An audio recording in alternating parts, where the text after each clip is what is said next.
Farming today is all about profit. Why is this business profitable? What decisions are made on farm to drive profitability? And what have you done to get to where you are today? So we're here with Jamie Costin in Cushram, Toronto, on the outskirts of Dungarvan, to see why working with LIC has put him in the top 10% of Glanbia suppliers. I went crossbreeding in 2012 because I came back and looking through the figures that we have here in the farm, I was wondering why we weren't meeting our discussion groups sort of average profitability figures in the profit monitor, and also the kilos of milk produced and the kilos of grass grown on the farm, the tons of grass grown on the farm. So when I went researching it, I found that, as you can see here, we have a lovely, beautiful long farm, but it's all the way down to the sea and back. We needed a type of animal that could walk to both ends of the farm and utilise the grass over the year, but we also needed a fertile animal that was able to produce a lot of milk solids, and for me, the Kiwi cross, Jersey cross fitted that bill perfectly. At first I was selecting entirely off of EBI back in 2012, and then as it progressed I found that I needed to get more capacity into the animals. I needed to get a stronger bull, because sometimes you can lose a lot of kilos of milk with Jersey and with Kiwi cross.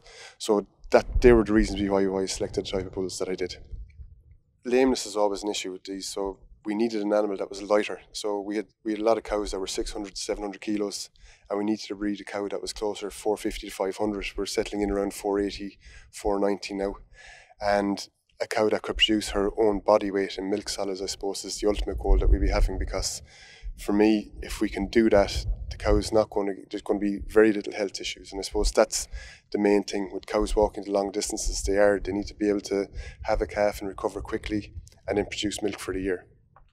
In 2012, we would have began with 150 cows, and with the finishing of quotas, we decided we were going to go up in numbers. We had a lot of beef stock on the farm, so we were increasing in numbers, and the best way for herd improvement for us was using the right genetics, but also every year we were culling between 5 and 10% of the bottom cows. So any cow that was over 3 lactations milking, that was milk recorded less than 10% of the herd average, was culled before we started breeding. So that's helped improve it as well as the genetics. Once your grassland management is correct and you go in the right time to graze it, those cows are the most efficient at taking it out, and they can walk the distances as well to both ends of the farm. So that's the type of animal that we're using, and it seems to be working correctly so far. Our plan here in the farm is that we've gone a long way towards improving the herd. The genetics is working, and I suppose the ultimate would be a cow that can produce her own kilos in milk solids, her own kilos in weight in milk solids. And for that, I think at the moment an F10 J6 is looking like the perfect combination that we have. So we're trying to get our fully Frisian cows down to 8 and 8, and then use Kiwi cross as the second cross to try and bring it back to F10 J6. Linda O'Neill has been giving me excellent advice for a lot of years, and about 4 years ago I moved to daughter-proven bulls only. That was because the capacity was proven. They had many daughters lactating in New Zealand, so I was able to see after breeding worth what the animal was actually doing, while the EBI figures were very early on the animals here. So for me, staying that route, I'm using bulls that are proven, and bulls that I know will improve my herd, which the bottom line is more profitability in the farm, and that's why I'm using those bulls.